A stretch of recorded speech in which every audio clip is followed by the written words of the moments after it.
ମୁଁ ଘନା କେଉଟ ଦିନରେ ମୋର ଚିଙ୍ଗୁଡ଼ି ବେପାର ରାତିରେ କରେ ଘୋଡ଼ା ନାଟ ପ୍ରେମ ସେ ଡାକିଲେ ଘନଶ୍ୟାମ ରାଗିଗଲେ କରେ ଦକ୍ଷିଣୀ ନାଟ। ଶୁଣନ୍ତୁ ଆମେ ପର ଅଧୀନରେ ଗଲୁ ସେଟା ତ ଆମ ନିଜ ଟ୍ରେନ୍ ନୁହଁ ଆମକୁ ଯୋଉଠି କମିଟି ଲୋକମାନେ ଦେବେ ରହିବା ପାଇଁ ବାଧ୍ୟ ଏଲିଜିବୁଲ ସେଠି ଆଉ ପ୍ରଶ୍ନ ଉଠେଇଲେ 3 ରାତି ଯାତ୍ରା କରିହବନି ଫେରି ଆସିବୁ। ଏମିତି ମୁଖ୍ୟ କଥା ହଉଛି ନାଟକରେ ଅଫ୍ ନ ମିଳିଲେ ଦେହ ଅସୁସ୍ଥ ରହିଲେ ଅସୁସ୍ଥ ଥିବା ସମୟରେ ଗୋଟାଏ ବର୍ଷ ପାଇଁ ଜଣେ ଚୁକ୍ତିବଦ୍ଧ ହେଇଥାଏ ତା ଭିତରେ ତା ଦେହ ଖରାପ ହେଲେ ମେଡିସିନ ଫେଡିସିନ ଖାଇକି ଚପା ଯାଏ ଡକ୍ଟରଙ୍କୁ ପରାମର୍ଶ ନିଆଯାଏ ଡକ୍ଟର କହିବେ ରେଷ୍ଟ ନିଅ ରେଷ୍ଟ ନେଲା ଭିତରେ ରେଷ୍ଟ ନେଇ ହୁଏନି। ଋତୁ ତ 3 ପ୍ରକାର ଅଛି ବର୍ତ୍ତମାନ ହଉଛି ଏଇ ମନ କାଶୀ ବୃନ୍ଦାବନ ସେଥିରେ ମୋର ଘନା କେଉଟ ବୋଲି ଗୋଟେ ଚରିତ୍ର ଅଛି ଚିଙ୍ଗୁଡ଼ି ବେପାର ଏଇଆ। ଆଉ ଗୋଟେ ହଉଛି ରଜ ସୁନ୍ଦରୀକୁ ସଜ ସିନ୍ଦୁର ସେ ନାଟକରେ ପଜିଟିଭ କମ୍ ନେଗେଟିଭ ଆକାଶ ଚରିତ୍ର। ଆଉ ଗୋଟେ ନାଟକ ଆମର ହଉଛି ମେମ୍ ସାହେବ ସେଥିରେ ଡାଲି ଡିଡି। ଆଉ ଗୋଟେ ନାଟକ ହଉଛି ସେଟା ମାନେ ଗଲା ବର୍ଷର ନାଟକ ଥିଲା ଆକୃଷ୍ଣ ବୋଲି ଯାଉ ଯିବ ସେ ନାଟକ ବି ହଉଛି।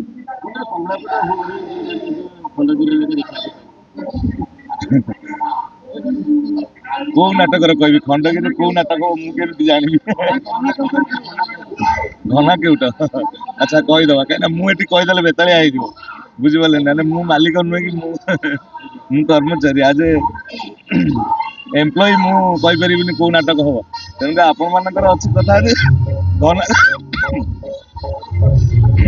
ଏଇ ମନ କାଶୀ ବୃନ୍ଦାବନ ନାଟକ ଘନା କେଉଟ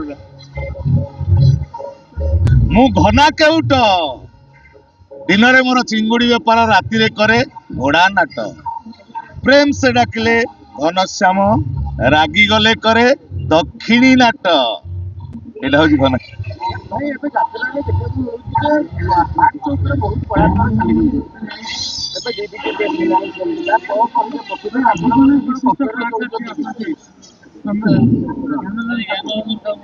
ସେମିତି ଶୁଣନ୍ତୁ ଜନ୍ମ ମରଣ କାହାରି ହାତର କଥା ନୁହଁ ଆମେ କହିପାରିବାନି ଏମିତି ଭଲ ମଣିଷଙ୍କୁ ବି ମାନେ ରୋଗ ହେଇଯାଉଛି ଚାଲି ଯାଉଛନ୍ତି ବହୁତ ଭଲ ମଣିଷ ଆମେ ଭାବିନଥିବା ଏଇ ରୋଗ ହବ ବୋଲି ହେଇଯାଉଛି।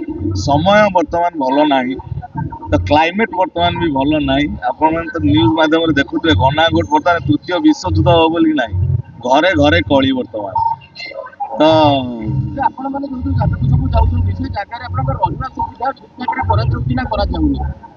ନାଇଁ ନାଇଁ ସବୁ ଜାଗାରେ ସୁବିଧା କରାହଉଛି ତ ଆମେ ତ ଆଉ କୁକୁର ମାଙ୍କଡ ନୁହଁ ଗଛ ବାହାରେ ବୁଲିକି ରହିଯିବୁ ଇଏ କରିବୁ ସମୟ ସେୟା ହେଇଛି କଳି ଯୁଗ ଭାଇ କଥା ଯେମିତି ଅଛି ଡନଲପ ବେଡରେ ତମ କୁକୁର ଶୋଇବ ଗାଈ ତମର ଗୁହାଳରେ ବୁଲିବ ଗୋମାତାକୁ ଆମେ ଗୁହାଳରେ ବାନ୍ଧିକି କୁକୁରକୁ ଏବେ ବେଡ ଉପରେ ଶୁଆଉଛନ୍ତି ଏଇଟା ତ ହେଇଯାଇଛି। ଠିକରେ ରହିବେନି ଶୁଣନ୍ତୁ ଆମେ ପର ଅଧୀନରେ ଗଲୁ ସେଟା ତ ଆମ ନିଜ ଟ୍ରେନ୍ ନୁହଁ ଆମକୁ ଯୋଉଠି କମିଟି ଲୋକମାନେ ଦେବେ ରହିବା ପାଇଁ ବାଧ୍ୟ ଏଲିଜିବୁଲ ସେଠି ଆଉ ପ୍ରଶ୍ନ ଉଠେଇଲେ 3 ରାତି ଯାତ୍ରା କରିହବନି ଫେରି ଆସିବୁ। ଏମିତି ମୁଖ୍ୟ କଥା ହଉଛି ନାଟକରେ ଅଫ୍ ନ ମିଳିଲେ ଦେହ ଅସୁସ୍ଥ ରହିଲେ ଅସୁସ୍ଥ ଥିବା ସମୟରେ ଗୋଟାଏ ବର୍ଷ ପାଇଁ ଜଣେ ଚୁକ୍ତିବଦ୍ଧ ହେଇଥାଏ ତା ଭିତରେ ତା ଦେହ ଖରାପ ହେଲେ ମେଡିସିନ ଫେଡିସିନ ଖାଇକି ଚପା ଯାଏ ଡକ୍ଟରଙ୍କୁ ପରାମର୍ଶ ନିଆଯାଏ ଡକ୍ଟର କହିବେ ରେଷ୍ଟ ନିଅ ରେଷ୍ଟ ନେଲା ଭିତରେ ରେଷ୍ଟ ନେଇ ହୁଏନି। ତା ଭିତରେ ଯାହାର ସିଭିୟର ଯାହାର ଡିଜିଜ ଥିବ ଯାହାର କିଛି ଅସୁବିଧା ସେ ସେମିତିରେ ଚାଲି ଯାଉଛନ୍ତି ଆମେ କଣ କରିବା ଆଉ।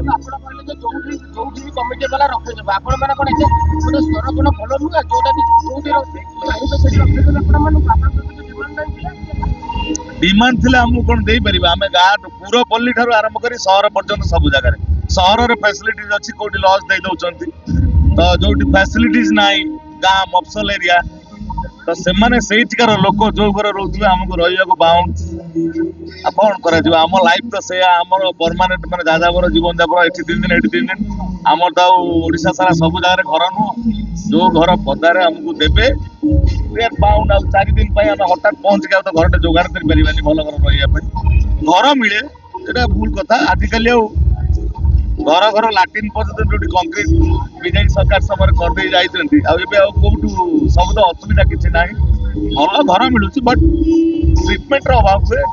ମୁଖ୍ୟ କଥା ହଉଛି ଶୋଇବା ଆମର ଯୋଉ ରାତିରେ ଚେଇଁବା ଦିନରେ ଶୋଇବା ରୋଗ ଥିଲେ ତ ସେଟାକୁ ମେଡିସିନ ଖାଇକି ମେଡିସିନ ଖାଇଲେ ରେଷ୍ଟ ଦରକାର। ସେଠି ତ ରେଷ୍ଟ ଟିକେ କମ ମିଳେ। ଆଉ ଯୋଉମାନଙ୍କର ଟିକେ ଏଜ ହେଇଯାଉଛି ଆଉ ଇନସିଡେଣ୍ଟରେ ମରିବା, ଆମେ ସଚେତନ ନହେଲେ ହେଲମେଟ ପିନ୍ଧିଥିଲେ ହୁଏତ ଏ ସାନ ଭାଇ ଗୋଟେ ମଝିରେ ଆକ୍ସିଡେଣ୍ଟ ହେଇକି ଚାଲିଗଲା ଗୁରୁ ପୃଷ୍ଟି, ଏମିତି ବହୁତ ବୁଝାନ ତ ଏମିତି ତାଙ୍କର ଆଜମା ଥିଲା ବୋଲି ଥଣ୍ଡା ଦିନ କଣ୍ଟ୍ରୋଲ କରିପାରିଲେନି, ସିଏ ବି ଗଲେ। ଯିବା ଆସିବା ଆମେ ଶୁଣିବା, ମୁଁ ଆଉ ତ କାହାକୁ ଦୋଷ ଦେଇପାରିବାନି।